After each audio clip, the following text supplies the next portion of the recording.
Did you exercise the studio? I'm gonna pray really hard. Guys, I just had to bring the Holy Spirit into it. It's incredible, but when you start touching certain subjects, things start really happening around Today us. has been like just nothing. It's almost like a Mercury retrograde because nothing's working. I mean, now we have a camera here, and I tell you, we have been here for since 5 o'clock. It's 5 o'clock, trying to make it work. Anyway, welcome. It's working. I said, and I prayed really hard. I said, I can't pray harder than that. And then it worked. Welcome to the Leo Zagami show, Leo and Christy Zagami.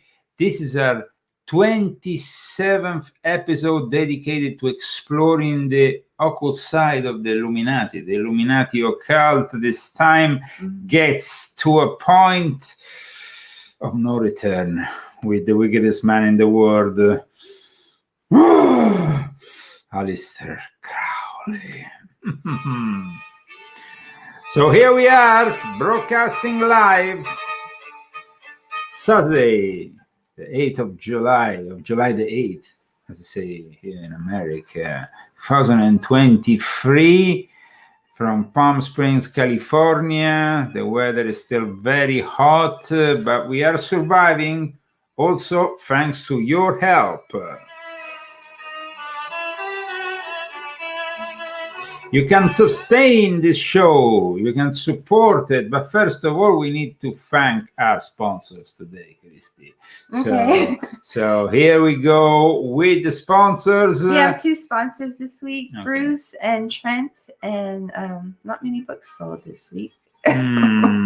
Guys, maybe somebody thinks that we are now receiving some big financing because we are on InfoWars Media with our show. Well, of course, we support Alex and we support his products on Band.video, but we are sponsored by you.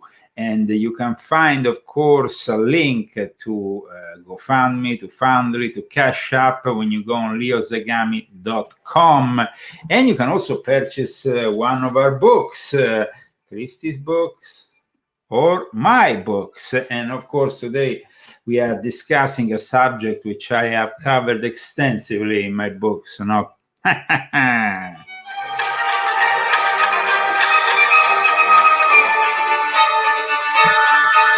everyone. So we really didn't think we were going to make it today. Yeah, no, it was really. We were almost going to postpone. Yeah, I mean, it's just like. In any case, thanks, Bruce, and the other sponsor, Trent.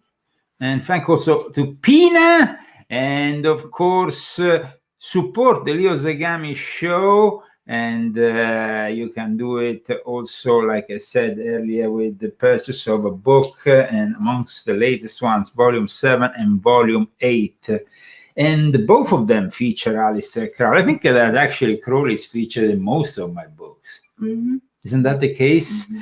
When it comes to Volume 8, his involvement with the show business, it's really actually a very important involvement, is central to the development of Hollywood, of the whole music business, both in America and in England.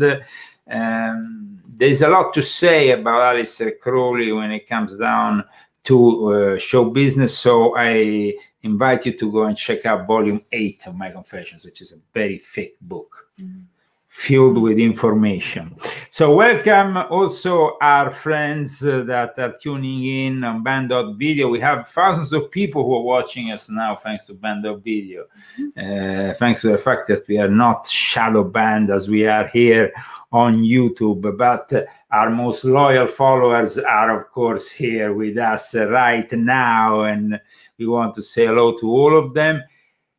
And we start, of course, talking about Aleister Crowley, born in 1875. This synchronicity of events. He's born on the year of the foundation of the Theosophical Society. It's rather incredible. Then he becomes, of course, involved with the Hermetic Order of the Golden Dawn. and a guy called MacGregor Matters. This guy will become his mentor in the initial phase of his magical adventures. It's almost like MacGregor Matters, Samuel Liddell Matters, that's his full name, was one of the co-founders of this Order of the Golden Dawn, which was founded in 1888. And he was an expert in ceremonial magic, but also he was the guy who translated for the first time in the English language some books that in the hands of Aleister Crowley became like weapons of the occult, you know. So one of the books, of course, is The Magic of Abramelin the Mage. Now, the magic of Abramelin the Mage is a practice that lasts approximately 6 months. You have to isolate yourself. It's something that actually my wife has depicted in a painting which I've used in one of my books. I figured out that I would like to show it to my audience today. Here we are. It's an incredible painting, Christy. No? Yeah, pretty incredible. Now, in the magic of Abramelin the Mage, basically you have to dominate the demons in order to be able to have a conversation with the Holy Guardian Angel. You are basically said that you can dominate this demonic realm through the angelic one. It's a very, though, dangerous road, a very dangerous practice, and I myself, I was actually attracted to it. How can I say? I was kind of like... Did you do it? I did it. Did you do the whole thing? I did the whole thing. It took quite a while because I was interrupted initially and then I had to start again. Now, Crowley, I think there is also another very important book that kind of brought Crowley to the next level. There is The Magic of Abramelin the Mage, but then there's another book called The Lesser Key of Solomon, the Goetia. Now, this book that I'm going to show you now was the book where Crowley took that ritual, which he then practiced to impress his wife, Rose Kelly, when he went into the Great Pyramid in Giza. And that's really when things started to manifest. You see, this book, it says, compiled and translated, this S.L. MacGregor Matters, editing and additional material by Aleister Crowley.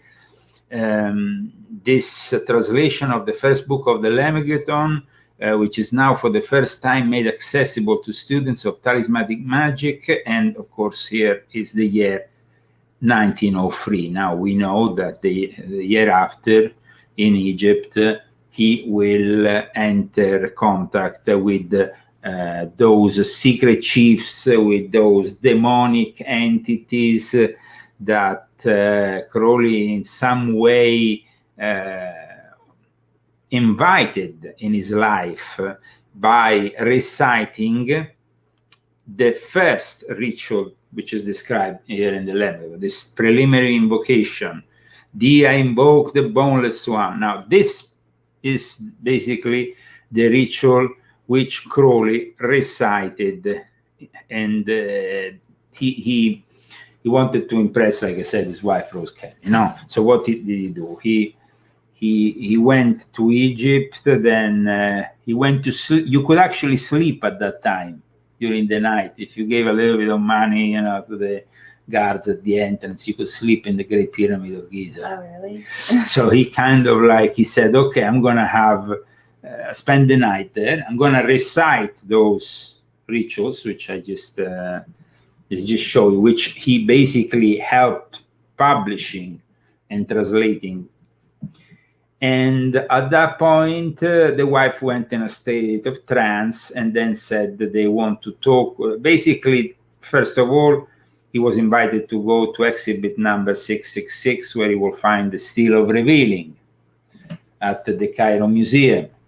And then from then, the wife said that he will be basically transmitted something, and for a number of days in April 1904, he was basically transmitted what became the sacred text of his new religion, of Telema.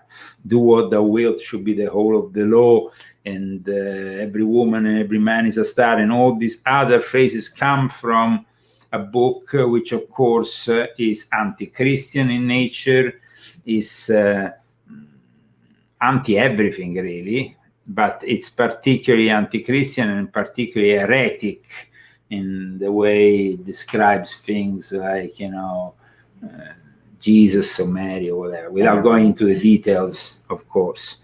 So he receives via channeling this book. He had married this woman, but he had married this woman while he already started the magic of Abaman, the magic. He had rented Boleskine. He had rented this place near on the lake Loch, where, of course, the Loch Ness monster. It's actually a myth that starts to emerge after Crowley's practices. So people seem to maybe connect the two things. Now, this Boleskine house, this place where Crowley actually practiced these very dark rituals, and then he interrupted the ritual, something that you shouldn't do. He went to Egypt, but then he said he continued the ritual later on in China. But you can't do that. Well, I mean, yes, Crowley was kind of open to experimentation when it comes to the occult realm. He was not yet in the OTO. The first secret society joined was the Golden Dawn. He didn't really join regular Freemasonry, but in the year when he was 25, when he went to Mexico in the year 1900, he actually was given a 33 degree by an aristocrat, a Mexican aristocrat here down in Mexico.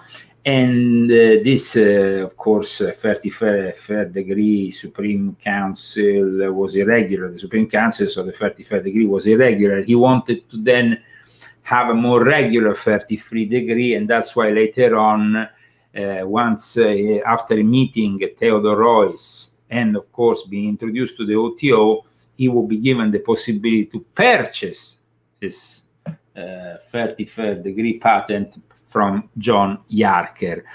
But how did the OTO thing came together? Now, the OTO is, of course, something that it's coming from the Illuminati. I mean, it's not like I'm creating, I'm imagining that. You just have to go even on Wikipedia and you go down Wikipedia and they say that. They say very clearly that the OTO was in some way intended to be a revival of Adam Weishaupt Illuminati, even if it was completely different. In the sense, here I'm going to show you, of course, this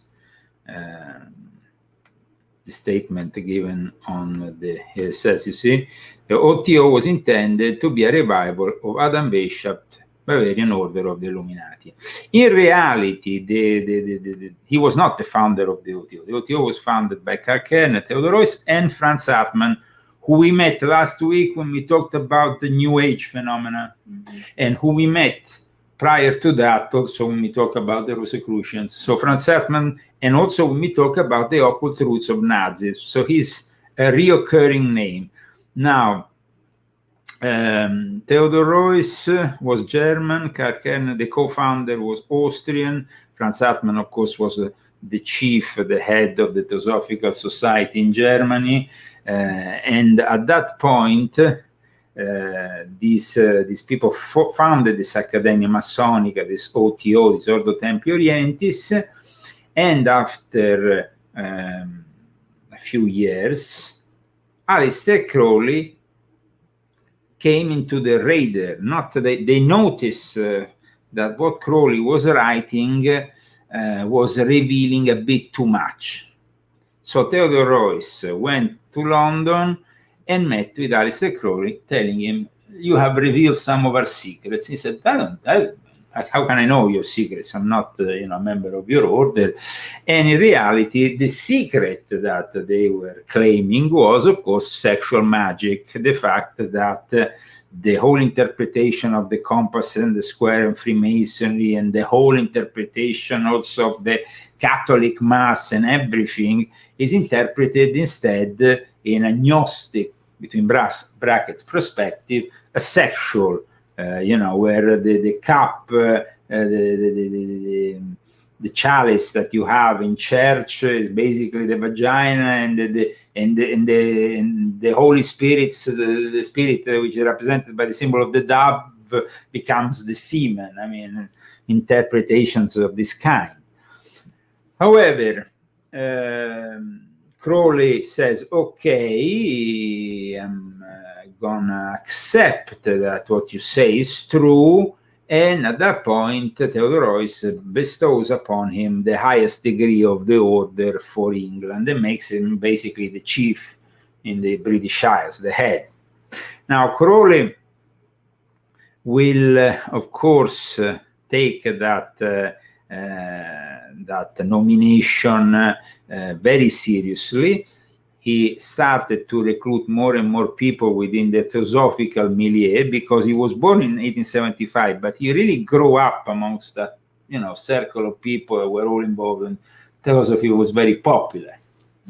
So Aleister Crowley wanted to promote this OTO, but then also he thinks, well, I want to do something else here. I want to insert in the beliefs of the OTO what I've received in 1904. I want to insert Telema. I want to insert the Book of the Law. I want to rewrite the rituals. Now, this didn't really go very well with Theodore Royce, who apparently also suffered a heart attack, and then in the end he would die. At that point, Crowley said he was actually the heir of Theodore Royce. He had been nominated. There was some kind of controversy going on. In the end, Crowley had to go to Germany in the middle of the 1920s and get elected, amongst all the various, let's say, national grandmaster of this and this other country. They nominated him the head for the world.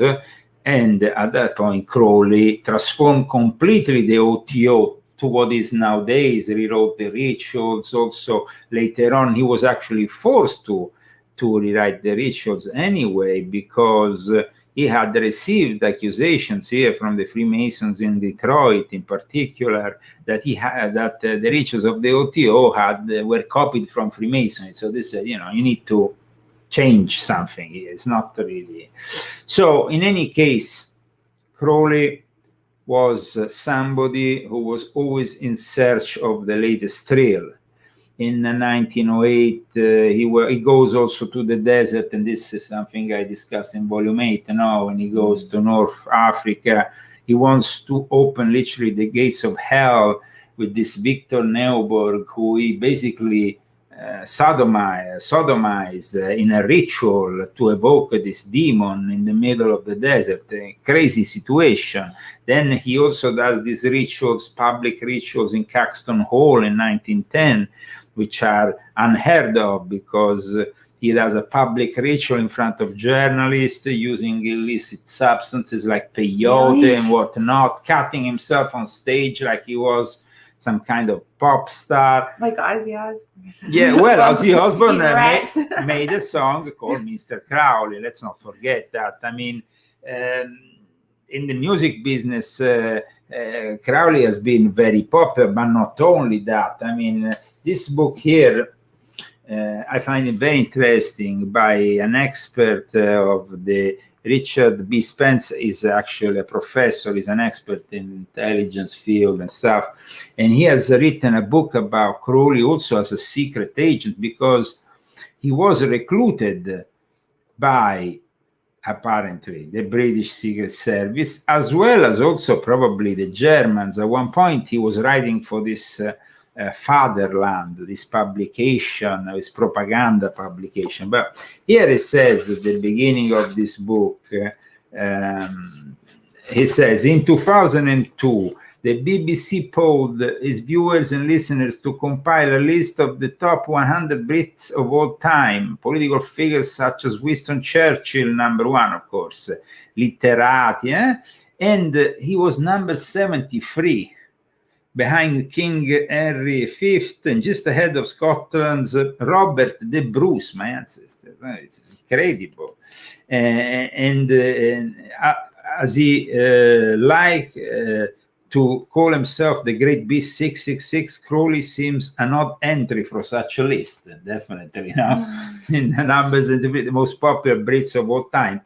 In this book, we also find the connections with that Shalalafia, that society that inspired also the opening of the Bohemian Club, the Bohemian Grove. So there is also, for those people who want to know more about what we are discussing today, we did specific episodes regarding the grimoires, of course. We talked extensively about that grimoire, in particular the Goetia, and so you can go back. You can find all the old episodes of the Exploring the Illuminati Occult series on Facebook and on YouTube, on my various surviving channels, of course.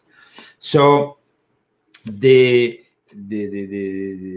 work that we are doing today is to make people understand who Crowley really was, because he tried to really challenge the establishment, but at the same time he was actually serving a purpose. He was serving definitely Satan. He was definitely somebody who was on a mission. In the Heart of the Master, which is a very one of his least known publications, which I have somewhere over there, I should pick it up. Whatever. In any case, yes, I could pick it up. Huh? No, okay, no. Don't climb on me. No worries. When I was in the OTO, it was rather popular. I was picking up this whole book by Milo Doghetta. I was seeing this dedication. Together we will rule the world. Hell yes. Who wrote that? Milo Doghetta, who is deputy grandmaster of the OTO and one of the people who was. Isn't he in your publisher? He's also actually published by Brad. Yeah. It's quite incredible. This coincidence. In any case, when it comes down to biographies of Aleister Crowley, this is one of my favorite, because John Simons is not really somebody who was friendly. He was kind of like objective. And then we have this other biography, but this one is more like Israel Regardi, of course. He knew Crowley personally. He had a direct relationship. Yes, and so this book has some interesting, let's say, anecdotes about Aleister Crowley. In volume 1 of my Confessions, as you know, I've talked extensively about the OTO, and then, of course, I discuss very much also the OTO within the Western Initiatic System in volume 5 of my Confessions. And like I said earlier, volume 8 of my Confession is really dedicated to Aleister Crowley, because he's one of the protagonists. I got it, but it needs a new battery. Somebody said get my God candle out. Oh, yeah. Allison, I have it here, Allison. Okay. But it's losing the battery, so. Yeah. So I must say that when it comes down to Crowley and his work, I think that his disciples are nothing compared to what he was. I mean, it's like these people, his disciples, are venerating him, and they're a bunch of fools. Really, it's sad. It's like all of the pop music culture seems like they all like. Even Jay-Z, do what thou wilt, and it doesn't make any sense. Anyway, at one point, Crowley brings everybody to Sicily, to the Abbazia of Telema in the early 1920s. He will be eventually kicked out by Mussolini I mean, the practices that went on in this place, it was just out of this world. I mean, apart from the drugs, cocaine, Remember when your cameraman went there? Yeah. Luca, and then like his cameraman went there to do a documentary. It didn't have anything to do with him, but it's not funny. But he got bad luck. No, I mean, I told them not to go. I told them, you remember, I told them, be very careful. I suggest you don't go in. He got bad luck. And, you know, you have these paintings of Crowley in this abandoned place that was basically, Crowley considered this place his hobby, his monastery of Telema. And for a number of years in the early 1920s, until this guy, Raulab, they died. He died after drinking the blood of a sacrificed cat. And he will then be called the wickedest. I mean, the wickedest man in the world is actually an epitome, an accusation that came from the press. Now, I have here some images of back in the days. Watch this. For example, hounding the king, far from England, raided in Italy, the B666. Bob's in Paris and gets yawns where once he thrilled and horrified. So, I mean, he was kind of like, this was the publication, the German publication that he was involved with also when he came here to America. And then there is various interesting, this is one of his Scarlet Woman who he used to practice sexual magic with, because he also had to practice a lot of sexual magic. That was his fixation. Yeah, who would want to have sexual anything with him? I don't know, but he was fixated. He said that he lost his virginity with his maid when he was 14. He then went on experiencing basically everything by the age of 20, he said. And then he also experienced sex with men, so he was also bisexual. He was definitely open to everything, because in reality he was an emissary of Satan himself on earth. That's what he was. And he was trying to destroy all those boundaries, Victorian age boundaries, you know. I think that he could have never have found a secret society like the OTO in Victorian England. They were way too conservative, you know. Mm-hmm. Instead, in Germany, the theosophical milieu, we said last week, all naked, dancing around and stuff. That was what Crowley liked. That's why Crowley actually became very much a protagonist of the pre-Nazi era in all the various lodges in Germany. And there was various secret societies that he influenced aside from the Ordo Templariensis, like, for example, the Fraternitas Rosacruciana Antigua or the Fraternitas Saturni that still exist. So he didn't founded and then finance only his own thing. He kind of, because when it comes to financing, he had the money. He came from a wealthy family who had a brewery.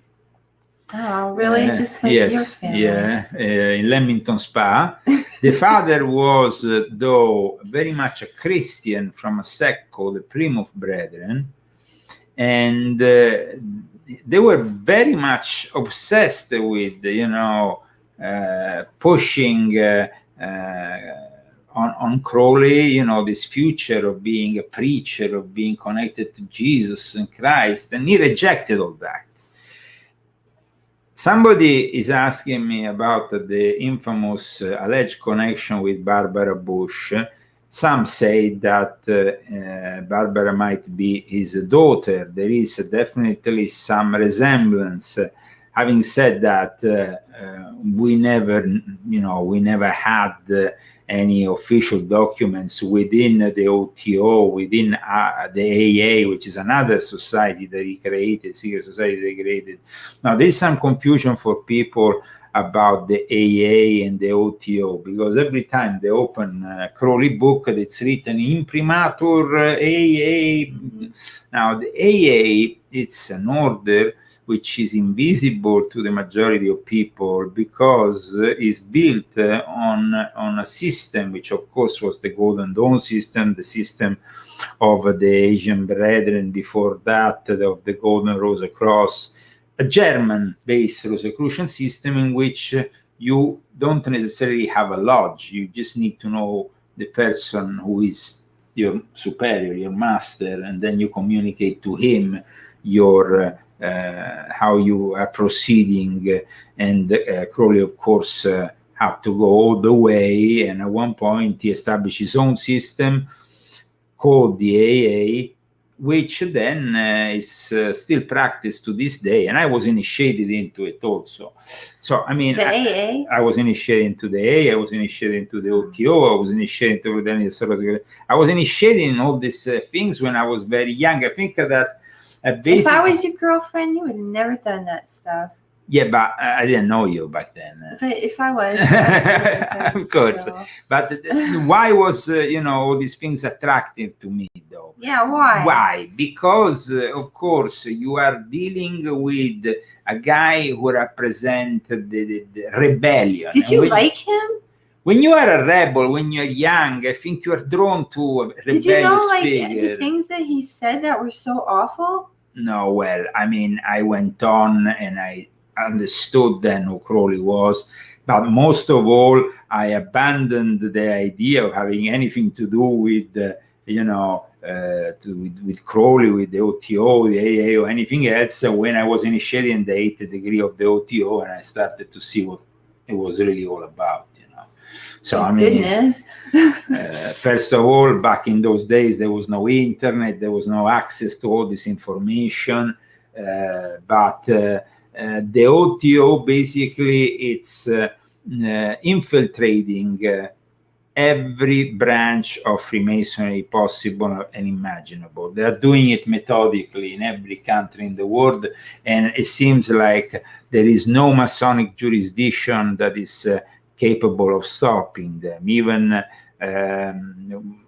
Robert Gilbert, famous Masonic historian, and wrote about the impossibility of it's very difficult for Freemasons, because you see, Freemasonry after 1813, after the unification of the ancient and the moderns, welcome people of all faiths, and they are very, very clever in selling themselves as they're almost, I don't say they're Christians, but, Ecclesia Gnostica Cattolica is called this church. What is this? Now, we talked about the Gnostic Church and how it was born. We were talking about Spiritism, and we were talking about the Theosophical Society, because it was born out of channeling the whole thing of the church, of the Gnostic Church in France, which then transmitted their own lineage to Crowley. Crowley became involved with all the people of that time between France, Germany, who were all the occult milieu of that time. I mean, the Illuminati that were controlling the scene back then. The famous names back then were Papus, Gerard Dencus, the founder of the Martinis. He was also connected to a guy, here it talks about it, who is actually very influential in France, Charles Monti, and this guy was connected with what will become later on the Priory of Zion, and he was a Jesuit agent. I think I have it, So Crowley actually had connections with Jesuit agents. Really? Yeah, he actually called the Vatican the Black Lodge, and he seemed to have a love and hate relationship with the Vatican, to tell you the truth. So he was obviously somebody who was working at different levels. He was involved with the geopolitical espionage work, that's for sure, because of all the work that now Richard B. Spence has done with this book. We have the confirmation, but we all knew that he had connections, even with Ian Fleming, the guy who wrote and invented 007. It was his friend. So, I mean, wow. he had connection with this kind of people. And Ian Fleming used to be involved with the British intelligence services prior to becoming an author of fictional books. He was actually involved in that, in espionage activities. That's why he was so credible, and his books became so successful. So he had based all his work. He did at the Abbey of Thelema on that Francois Rabelais, Gargantua, and Pantagruel, do what thou wilt, because he didn't create the do what thou wilt thing. It was something that was already there. And at the same time, though, when the Raoul Labde died, the guy that died, there was a big problem for him, because that became one of the first scandals that the British press ever brought out in the open. Like suddenly they could talk about the wickedest man in the world, these rituals, things, crazy stuff. The British tabloids, they love that kind of thing. Just imagine. And Mussolini kicked them out. He basically established this monastery, I think, in 1920. By 1923, they were all he was kicked out, and he was kicked out. Though there is some suspicions also, not only for his practices that were, of course, very horrible and dark and evil. Yeah, like at one point, this Leah Herzig, who was his companion when he was there, this Leah Herzig was made to copulate with a goat, and with the goat was coming, the head of the goat was chopped off. I mean, this is like some stuff you can't even make up. This stuff for how far out it was. So evil, here we have evil. Crowley brought really the birth of modern Satanism, because without Crowley we will not have had Anton LaVey, we will not have had Michael Aquino, we will not have had all the things that unfortunately brought Satanism, modern Satanism, which is now not hidden any longer, but it's found in everywhere. And they're even bringing it to the after schools for kids and children. They're pushing it like another religion. This is the whole concept. No? So the Theosophical Society was this ambiance, this milieu of people worldwide. Of course, the Theosophical Society was founded by Madame Blavatsky, who was probably a Russian agent herself, just like Crowley was maybe a double agent of Germany as well as England. All these people were agents, because you know very well, I mean, you've been with me for a long time. In my kind of world, how many spies, agents, things, secret, it's full of that kind of stuff. So it's like, can't trust anybody, really. It's fueled with this kind of people. So it's obvious that you have magic, but magic, it's at times even used or as a cover-up, because when Crowley will arrive in a place, everybody will be scared. Naturally, all the superstitious people of that place will start reciting prayers, being anywhere you would go in the world. I'm not only talking about Italy, of course, of the Holy Marys, the women will be there, or even if you went in a village in Africa, they would be scared of him. But because he was a very powerful and knowledgeable magician when it came down to it. But you don't have to be afraid of that guy. I mean, I don't understand. No, okay.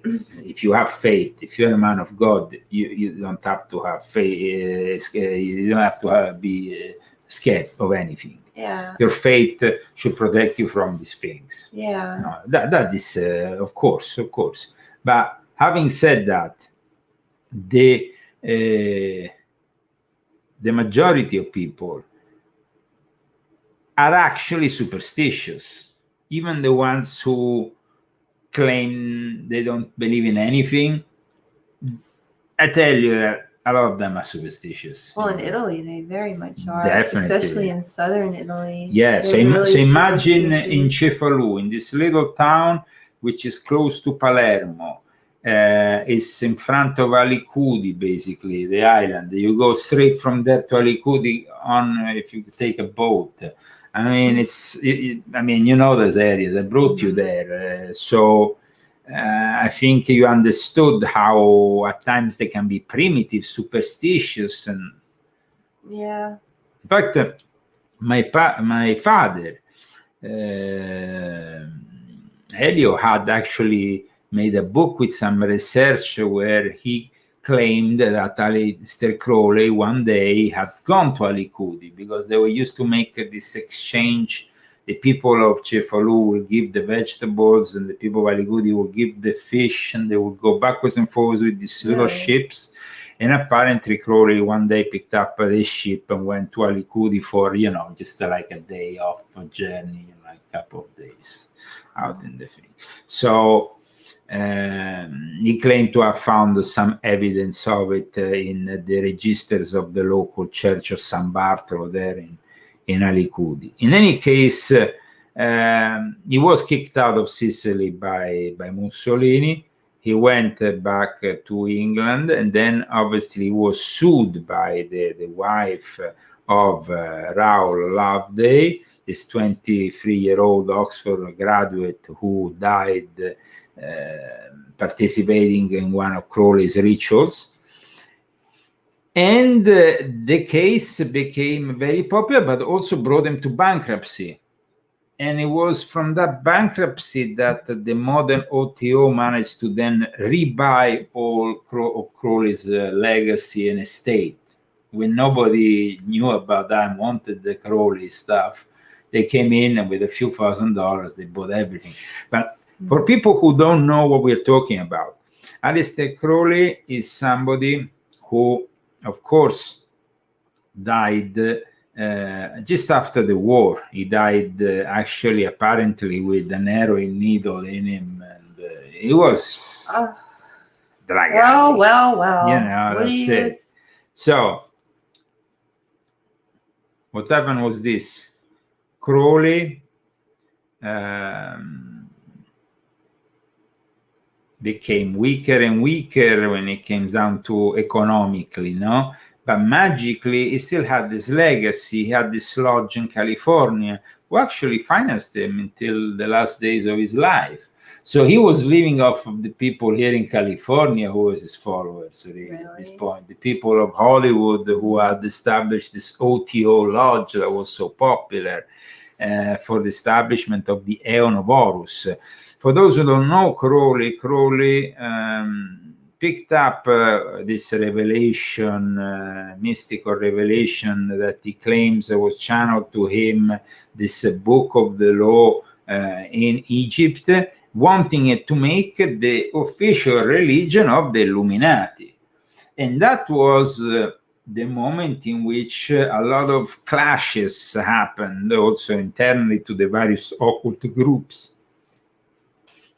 but eventually he apparently managed to get a lot of important people on board. And nowadays we can say that Crowley's telema and the OTO is infiltrated everywhere in Freemasonry, in the New Age world. They are basically everywhere. I think the only other group that is just, of course, they are much bigger, they have millions and millions of people, is Amorc, the Rosicrucian Scientology. Well, Amorc is in San Jose in the north of California. They have the headquarters, the Rosicrucian Museum and everything. And they have these correspondence courses that make them very popular. And they come actually from a guy who was in contact with Crowley and with these people. They were all from the same, let's say, group of occultists that back then kind of, and they were all connected to this Gnostic church, no? So this human being, beyond human being, this extraterrestrial, ultra-terrestrial, interdimensional being that contacted Crowley in Egypt, calling himself Ibas, and basically delivering him this book. I think that when we go and then, when we talk with all the various experts, then we all agree that it's basically Lucifer, it's basically Satan. Then, you can call them with various names, but in the end, because of course there is those who seem to be more in line with the Rudolf Steiner's idea of Lucifer, which is not really the idea that Christians have of Lucifer. But Rudolf Steiner had problems with Aleister Crowley. Apparently, he left the Mysteria Mystica Maxima, which was the OTO in the early stages, because he didn't like the involvement of Aleister Crowley. And then Aleister Crowley, at one point in that building where they did the Rosemary's Babies movie, he did sexual magic, and that's the Alamantra working. That's when apparently he came up with that image of the lamb. That looks like a gray alien. That looks like a gray alien. That's it. It looks like a gray alien. Marcello's, you see, the thing is that in this book, as well as there is... It talks about the fact that when the OTO in the 70s, because what we call now the OTO is not the OTO back in Crowley's days. The Americans, this McMarty guys, went during the war to visit Crowley in England. Then he befriended him, and then he was, of course, initiated by him. And then later on, he claims he was given the order, though the guy who actually had the order was this German guy who apparently didn't want to even continue the order, but who had spent time in a concentration camp in Germany because of Crowley, because he believed so much in Crowley that the Nazis arrested him. So imagine that. He was like, and this guy apparently was the reason why the OTO in some way survived. He's called Karl Germer, and he was also known as Frater Saturnus. Now, what happened here is that apparently when there was, after his death, though, occurred in very particular circumstances, and also his wife. Apparently, the Charles Manson family was involved. The Charles Manson family was involved in a lodge, the Solar Lodge of the OTO. Mm-hmm. The Solar Lodge of the OTO apparently asked Charles Manson to go and steal the books and the stuff that Germer, because after Crowley died, all the books of Aleister Crowley, a lot of his stuff, even ritual stuff, was in the hands of this Carl Germer and his wife, who came to live in California, in a place it's called West Point. It's somewhere here in California. And what happened was that they broke into his house, they stole some of the stuff, and this happened apparently after he died. But definitely the crazy story that follows is that there was this lodge, the Soror Lodge of the OTO, had a little child. They were like a commune, like 60s hippies living here in Southern California, all freaky, or kind of, they even had encounters with UFOs and whatnot. But at one point, this child played with Alice Crowley's wand, and everything went on fire. So then, after they turned off the fire, they actually tied this little child in a box. And you wrote about this. Yes, I wrote about this, and it's a very disturbing story. Yeah, I remember when I read it. Yeah, it's a disturbing story. It's basically this child was punished because they said he shouldn't have played with Crowley stuff and setting fire to all the things that included also Crowley's some of the stuff they had stolen, from Carl Germer. Yeah. So, I mean, there's all this story which is pretty far out. However, somebody saying Leo is an egregor, the same thing as a mastermind alliance. It's a fourth form. The egregor is a fourth form, but we might discuss it in a further episode because it's a concept that needs to be eviscerated a little bit better. Now, going back to the OTO, the modern OTO comes from, because there was not really, there was back in Crowley's days a Grand Lodge, but then after the war, it was only a lodge here, a lodge there. They were not really, what happened in the 1960s, they started to create a Crowley group of aficionados in Berkeley University, and then Anton LaVey became involved with those people. But Anton LaVey didn't like the OTO. He thought they were not satanic enough for him. They were not evil enough. I don't know. Anton LaVey had a different idea in mind. He wanted to become the protagonist of his own thing. Mm-hmm. So Anton LaVey went on to then create with Kenneth Anger, Polanski, and these people in 1966 founded the Church of Satan.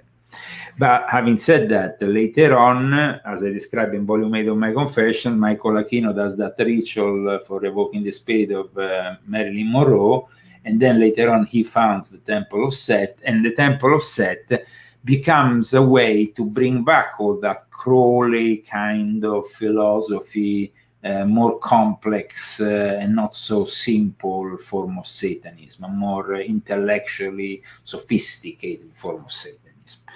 So somebody said, Grady Louis McCarthy fought in the war and became the Caliph. Well, he fought the war thanks to the help he received from the CIA. That's why Marcello Ramos Motta lost the war. And this is confirmed by various authors, including Richard B. Spencer, but there is also other authors that talk about this thing, that at one point they went to court because Marcello's, there was this guy in Brazil who was a head of the AA, who actually, by the way, became the master of Paulo Coelho. Oh, really? Yeah. Mm-hmm. Who had his own branch known as the Soto, S-O-T-O. And the Società Ordo Templi Orientis instead of Ordo Templi Orientis. Now, the people in America wanted to create, the OTO as an exclusive, all-encompassing organization that will include every activity connected to Crowley, and then try to get also his own estate that, of course, was bought from the bankruptcy later on. But they went to, and they ended up in court with this Motta here in America to decide if he had the rights to continue as doing the Società Ordo Templi Orientis, or they had the rights as the Caliphate Ordo Templi Orientis. So there was this war between the two factions. There was also another faction, which was the Kenneth Grant faction, the Tifonian OTO. But the Tifonian OTO didn't have, they never wanted to fight anything legally.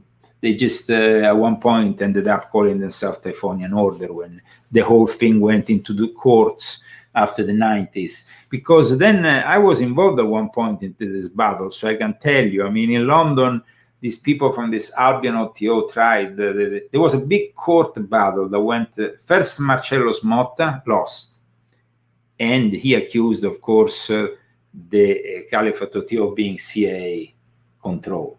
But I had the confirmation that they were linked with the CIA from Milo Duquette, directly from him. So, I mean, and so at that point, they managed to get the rights to, they said that it was quite incredible because Crowley was never really the founder of the Ordo Templi Orientis, but nevertheless, they managed to get first the rights for the name of the Ordo Templi Orientis here in court in America. Then in England, they got they bought all the estate, and then they sued the competing OTO, Albion OTO, I think in the early 2000s, which I actually had helped myself, built up with giving them some contacts with Marcello Smotta and all that. So it's like the Ordo Templi Orientis built by McMurtry was a major of the army, was an intelligence operative. So he went to Crowley regularly from 1943, met him, in the last years of his life, got him to give What's with these military people being so wrapped up in the Satanism? I mean, there's so many like that. Yeah, but well, think about it. Michael Aguino with this whole thing of intelligence officers of NATO. But why? I don't understand. Peter Lavenda was involved, I believe, at some point, yes. But Peter Lavenda does a great job now to expose in his books. And I must say, this book in particular, this is in Italian, the Satan and the Svastika is a very good book. Also to learn more about the German secret societies and what happened also with the OTO in the 1920s in Germany. I think that there is, of course, a lot of people that think the Illuminati is simply made up and nothing exists. Because, when we go and see what the Illuminati were with Adam Weishaupt and what they became with people like Crowley, they were completely two different things. I mean, the connection with the OTO is in 1880, between 1880 and 1888 in Dresden, they refounded the Order of the Illuminati. Theodor Reuss and a guy called Leopold Engel, who was an Austrian guy. And with this guy, Karl Kerner, the co-founder of the OTO, didn't want to have, he didn't like the fact that they called it Order of the Illuminati again. They said, they were drawing too much attention to them. So that's where the project of the OTO is then built up. But the Illuminati of Adam Weishaupt never had any form of sexual magic. Their teachings, though, pushed for the first time some Gnostic Christian teachings. And I think that those Gnostic Christian teachings, if you then study them on the long run, they bring you, unfortunately, into the dark side. In fact, in my new book that is going to come out this summer, guys, yes, I want to read you the title. Here I have it. It's a book that is going to really surprise a lot of people with a lot of very interesting material. It's called Confessions of an Illuminati, Volume 9, 7 Steps to the Secrets of the New World Order, from Transhumanism and Immortality to Gnostic Jesus, UFOs, and Insect Witchcraft. Now, should it be Into the Secret or To the Secrets? I haven't edited it yet. So, 7 Steps to the Secrets of the New World Disorder, from Transhumanism and Immortality to Gnostic Jesus, UFOs, and Insect Witchcraft. Is it okay? I think so. I don't know. I have to look at it. Why don't you look at it more before we do the book? Maybe you can have a look at it, especially before. Why don't you give me the book so I can do it? Okay, soon. Well, yeah, about to. Yeah, absolutely. But in any case, the work that the Gnostics have done since the time of Jesus till now, within. The Gnostics were basically either Christian, either Jewish sects that really went into an heretical mode, started to deal, with the demons, with channeling, mediumship, evocations, witchcraft, basically the occult. Insect witchcraft is going to be a surprise because, of course, I don't want to say much about that, but it's pretty creepy stuff. And it's part, unfortunately, of what they are unfolding with their... making us eat them? Yes. I don't want to eat bugs. But I'm never going to eat a bug. But I think that the next book is going to open a lot of people's eyes. I need to read it. In regards to that. So, and when it comes down to transhumanism, there is some unreleased, unpublished material that comes directly from within the Illuminati that is going to shock a lot of people, what the Illuminati are actually planning behind the scenes. And they're actually doing it, and they're writing it down, and they have ideas that are very specific. And what are we, just a bunch of guinea pigs? Like, they're just going to do it all to us and then just try to just take us all out with insects or something? See, the thing is this, that you have to understand, they have an elitarian attitude. That's the Gnostics have always had an elitarian attitude, and that's the attitude of the Illuminati. That's the attitude of Aleister Crowley.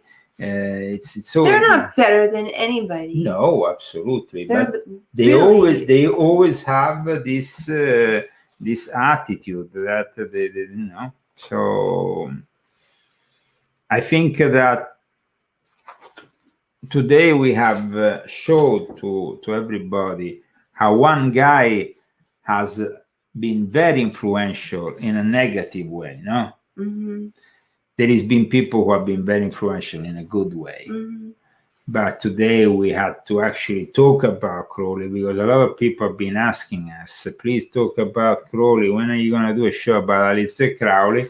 If you have other ideas on other subjects pertaining, of course, to the occult Illuminati, milieu, scene, whatnot, please let us know. And we will definitely follow up with all this. Was he connected to the Golden Dawn, that Crowley? Of course. But, he was initiated into the Golden Dawn in 1898. And in a matter of a couple of years, he created a schism within. He created a problem for Matters. Matters already had the inside problem. The order had already some problems. And with Crowley, kind of went completely chaos. Chaos, yes, chaos. He managed to really bring a lot of chaos to the order, and the unfortunate also. You studied a little bit. Yeah, that's why. I did. What she says a bit about LSP, because she was also, I think, at one point. She met him, but she was involved, I think, in the Golden Dawn at one point. So yeah, she was, and then she did her own Servants of Light thing, But she was very scared about the black magic that was practiced in certain Well, people. What I read from all of these people is Dion Fortune, she didn't have a very good life, and Aleister Crowley, he ended up a heroin addict. Yeah. That's the worst way to die. If this magic was meant to make you have a good life, what kind of magic is it? It's not. It's just, it's all lies, all of it. They're fools to believe the devil. They believe the devil, and that's what they get. So Unfortunately, it's the devil tells lies, and you can just be so stupid. Now, another thing I noticed about the life of Crowley was that because he wasn't really an aristocrat, when he went around, he likes to give himself a lot of titles, Sir this, Sir that, Count of that, a little bit like Count Cagliostro used to do. But maybe Count Cagliostro had some serious aristocratic blood. I don't know about Crowley. I think that most of his life he made these allegations. He wanted to present himself in a certain way, He kind of like... What, sophisticated? Sophisticated. Well, he wasn't with the stuff he said out of his mouth.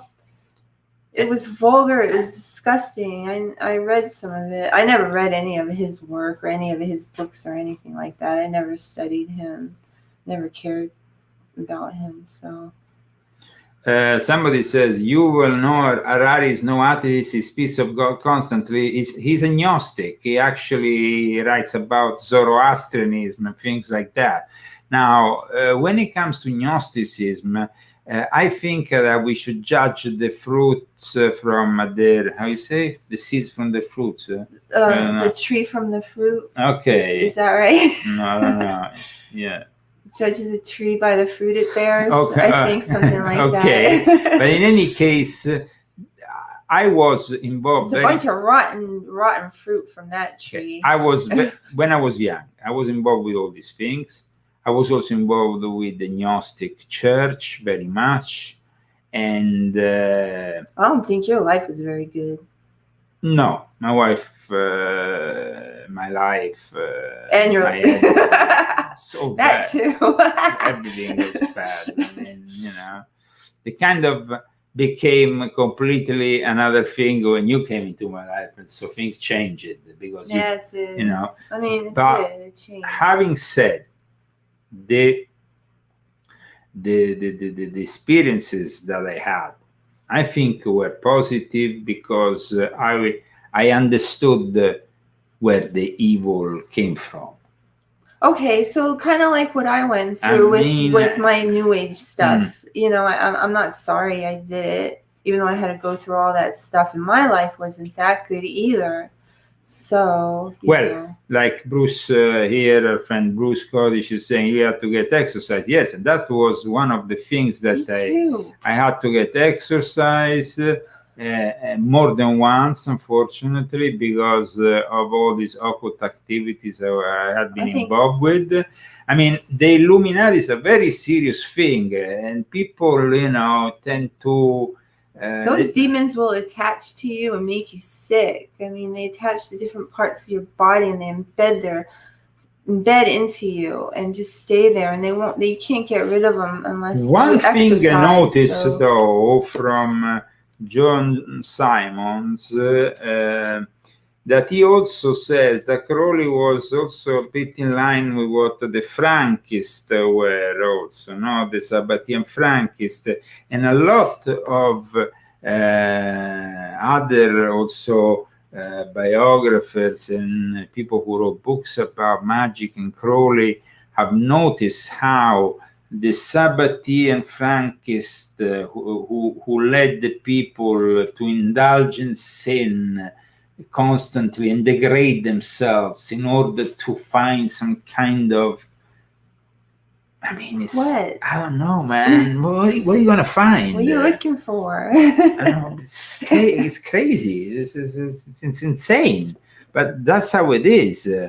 You see here, sexual magic in Victoria Street. Then you have basically here a description also of when he encountered Karl Kerner, the OTO, the fact that they had a proper tantric school, they were teaching various techniques that are claimed from the East. There was all these important people like John Yark, Franz Hart. So I think that Crowley was really surrounded by a lot of people that have a lot of knowledge and a lot of influence within all those various secret societies, Masonic rites and stuff. Was he very smart? Was he smart, like Crowley? I think that he wasn't stupid. I think he definitely was very smart. But you can use, I mean, like Bruce, redemption through sin. I mean, you can use your brain for good things. He used it for something that it was really twisted. Yeah, everything. Everything is twisted, in his teaching, in his do what thou wilt, so be the whole of the law. So basically, do what you want. Well, I think he got his wish because we're still, like you said we're still talking about him. So we're still talking about him, but most of all, we're talking about him because he has influenced negatively, and he has managed, he has basically influenced Huxley, who then wrote the Doors of Perception. He initiated him into Huxley. I mean, and initiated him not only into the Golden Dawn at that time, but apparently also into the use of peyote. So he was very much doing things in a way that were, I think, judged for his days as, nowadays, everything that Crowley did, probably any methead out here has done, crazy stuff. I don't know, maybe, I mean, okay, he was a little bit more sophisticated, intellectual and all that. But having said that, I think that Crowley today will probably in 2023 be like many other weirdos. You mean in this corrupt world we're living in? No, like, today you just go to Hollywood, you have Johnny Depp, you have Marilyn Manson, you have a lot of weirdos, you're saying like he was very unique for the time? Yeah, very unique for the time, but not so unique now, because nowadays people actually we are talking still about him because he is the way that Satan and his legion managed to transform a lot of our society, and not for the better, unfortunately. Yeah. You understand? Mm-hmm. It is an alchemical process, a transformation. He also always talked about alchemy. Of course, his interpretation of the philosopher's stone was a completely sexual, and you can imagine it was all about creating the elixir of life through probably masturbating on something, creating a elixir with his semen and something else mixed in or whatnot. I mean, in the OTO, he created this talisman by masturbating on a seal of a demon, and or crazy stuff like that. So we are, of course, also facing a guy who might seem the novelty for a lot of people, especially when he came out in the 60s. This after the war, there was a period, that led to the 60s that was called the Beat Generation. Mm-hmm. And I talk about in Volume 8 of my Confessions. And a lot of those people were, of course, inspired by Crowley. Mm-hmm. So 10 years after Crowley died, the Beat Generation, the Beat Hotel, the Beat Experiment, the whole of the 60s then became a let's experiment thing. But who was behind all this? In the 50s? No, but in the 50s and 60s, it was also the disciple of Crowley, Huxley, Aldous Huxley, who was heading MK Ultra, who spread and experimented with these drugs. And Timothy Leary claimed to be the disciple, and I explained in Volume 8 of my confession how Timothy Leary was a Crowley disciple. In Volume 8 of my confessions, there is a whole, I should take it, is there here. Yeah, I have only the Italian edition here. I have the English edition over there. Okay, English edition is arriving. Here. That's a big here, book. yeah. Here I actually talk about Timothy Leary and what he said about him being basically somebody who was following up on Crowley's work. But also the other day, the other day I made a conference with those people in Mexico, and there was the wife of this gentleman here. Oh my goodness. Of the companion of Albert Stapleton, who was a guy who was a member of the MK Ultra whole thing and was working, this guy here. Let me see. Oh, that guy? Yeah. Whoa. And then here, you know, of course, Hollywood Babylon, written by Kenneth Anger, who was a disciple of Crowley. And then here we have, of course, Alexander, Colonel Alexander, who is another disciple of Crowley and of Temple of Set. And then you have Anton LaVey, a film made by Carl Abramson, by the way, this movie here, who is the head of the OTO in Sweden. So all these people are all connected with Aleister Crowley. And actually Stapleton is the one who confirmed that Aldous Huxley was the head of MK Ultra. So as Crowley initiated Huxley, it's like he's basically the guy who in a way has influenced very much MK Ultra, because MK Ultra, the whole project was set up by people who was taking from the experiences of the Tavistock Institute in England. Tavistock Institute started those experiments. Mm-hmm. Then the OSS picked up from those experiments, together with the experiments that have been also made by the Nazis, because a lot of the Nazi scientists were brought here and they were recruited for the OSS that later became the CIA.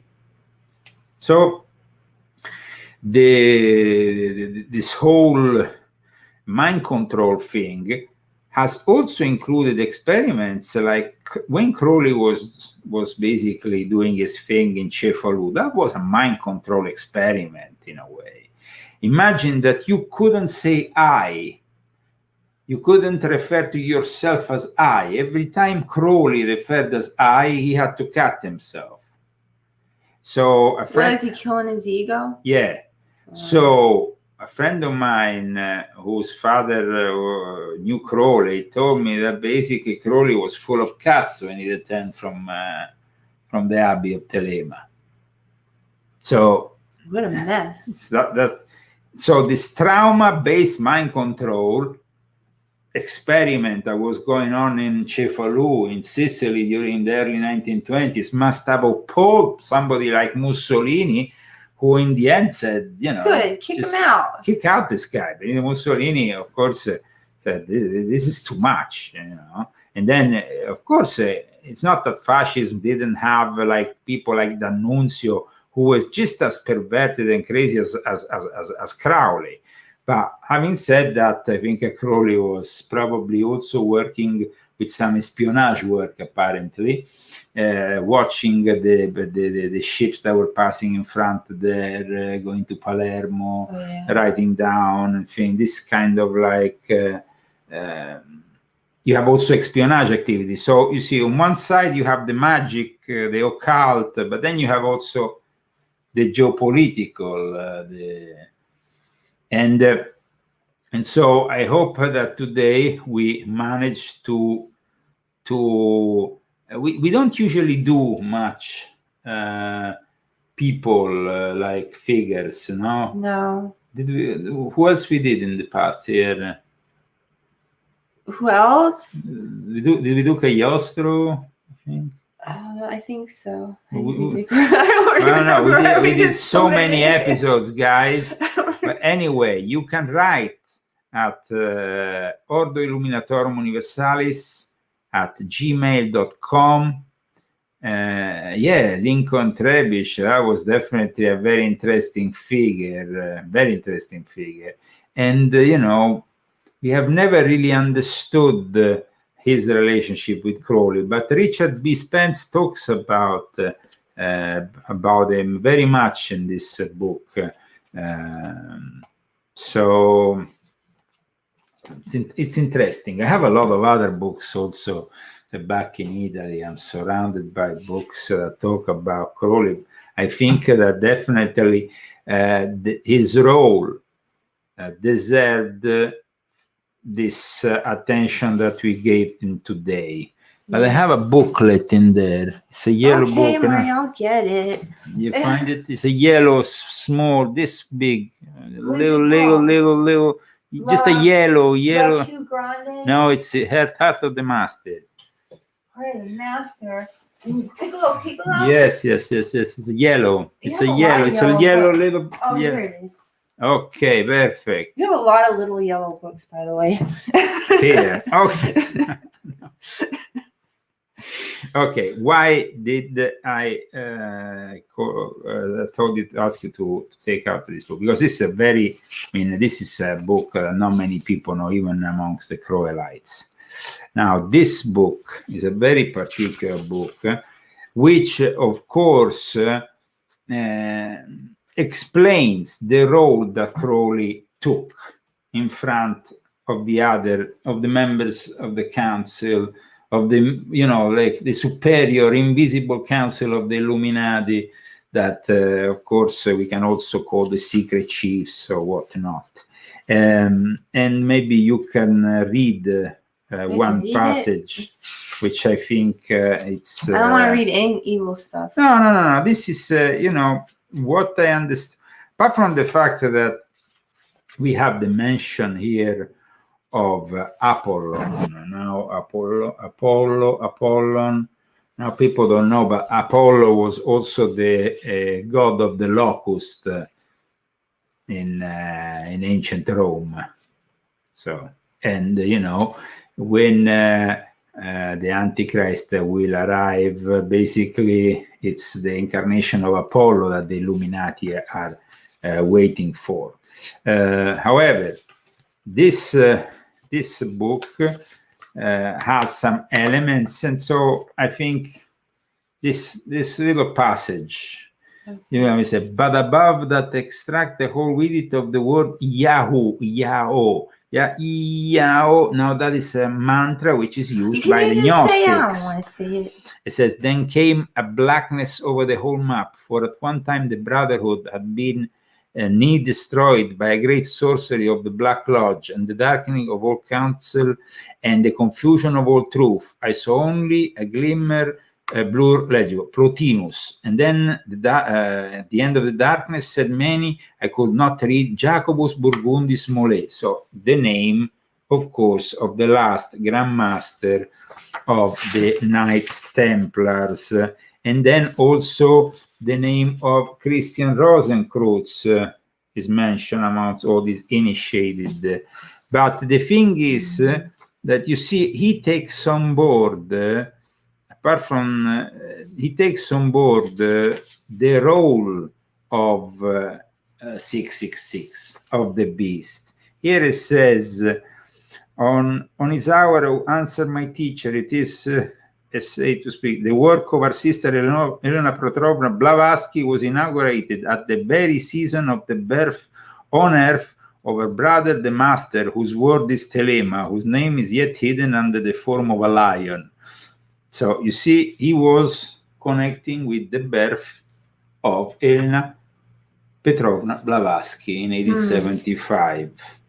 And here it says the mystery of sin, which is very much a Sabbatean flankist concept that he is trying to explain here. There's this thing he says all do what thou wilt, and then here it's a conversion conversation of the Holy Guardian Angel. See? So the law of Telemann is a restriction in oneself, affirming conflict is the universe as necessary. I mean, he likes to shock. He likes to, in the end, he says here, basically, with that word, the walls of the little chamber in the temple upon the mountaintop fell suddenly away from about me, and I found myself alone in a desert place, strange and remote. And of that which befell me, there may I not now speak, for there is a beauty which has no fitter ornament than silence. Oh. Well, thank you so much. Get Rambo. As you can see here, there is the symbol of the AA, because this is every time this Rambo is sleeping. He's asleep. He didn't wake up. Every time he channels basically a book, that he writes a book, is channeled. So there is the symbol of the AA and then a specific mention on what level this book was channeled. At what level of his AA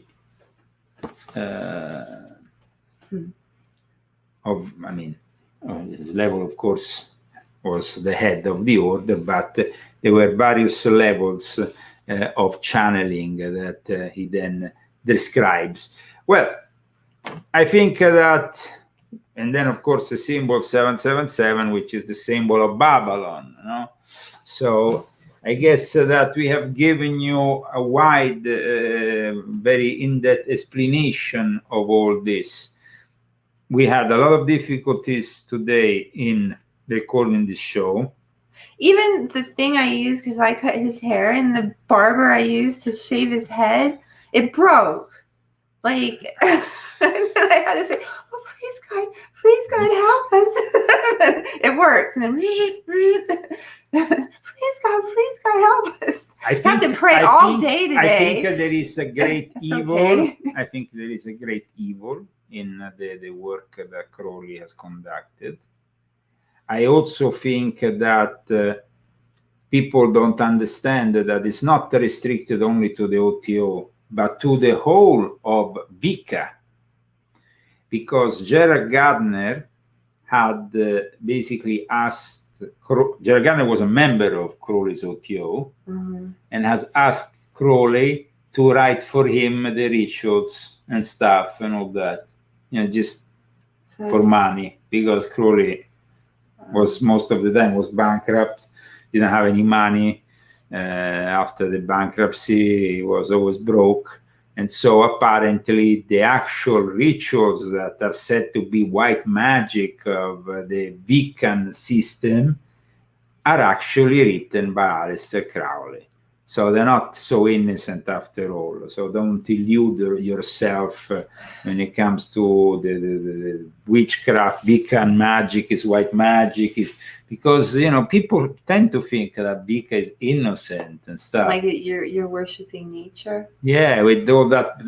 But who is really behind the Book of Shadows, which really is at the top of the legacy of all this? Because at the top of the Wiccan system, there is this Book of Shadows. But this Book of Shadows might actually be a product of Aleister Crowley. Who was lurking there, creepy Crowley in the shadows? Now, if you want to support us, guys, ladies and gentlemen, I'm going to put here on the cover of here on the screen. I'm going to put the. What should we put there? GoFundMe or Fundly? Oh no, Fundly is pretty sad. Fundly is not so well, but yes, I will put the GoFundMe, and then I will put Fundly, and then I will put Cash. Now I put this. This is a GoFundMe. I put it on the screen in case you want to help us out. We need your support. We need a new camera. We need a new camera, I think, because this one unless it was just today. It could have been just today. I hope so. I hope so too. I hope so.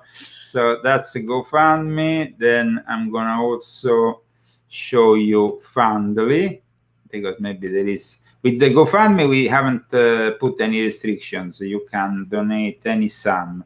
With the Fundly, it's from $25 upwards. That's okay, so maybe people would prefer to use GoFundMe.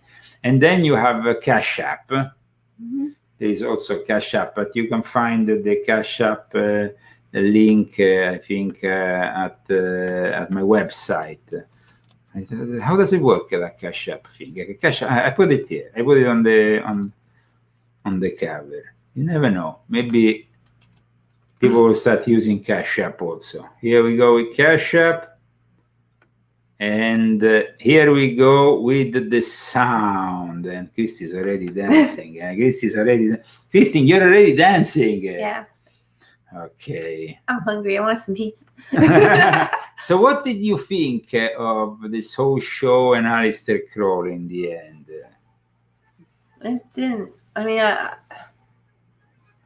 I read your book, so I knew all this. You read all my books. I knew all this stuff that you talked about. Because you read all my books. Yeah, I knew. I have never studied him, but I read your book, so I knew everything. So if you want to know more about Crowley, Volume 1, Volume 5, Volume 7, Volume 8...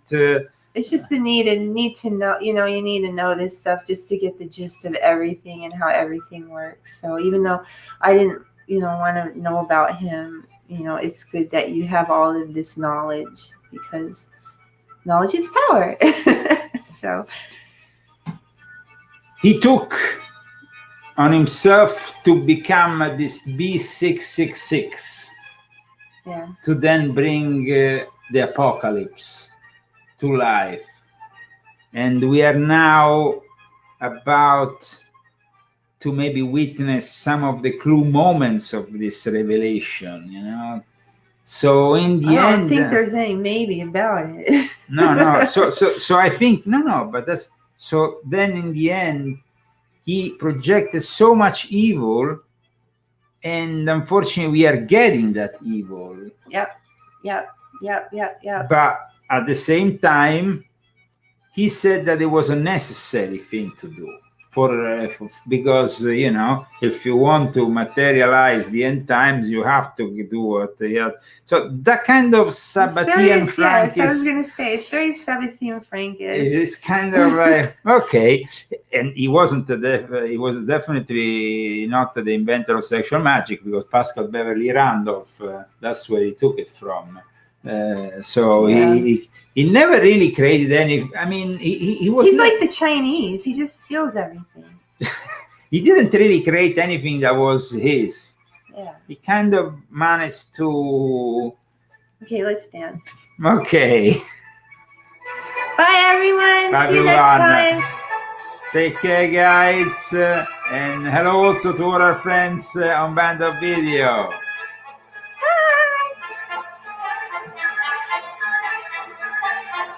Sorry, he's sleeping.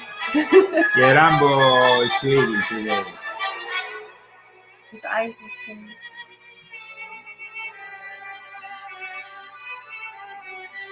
See you next time.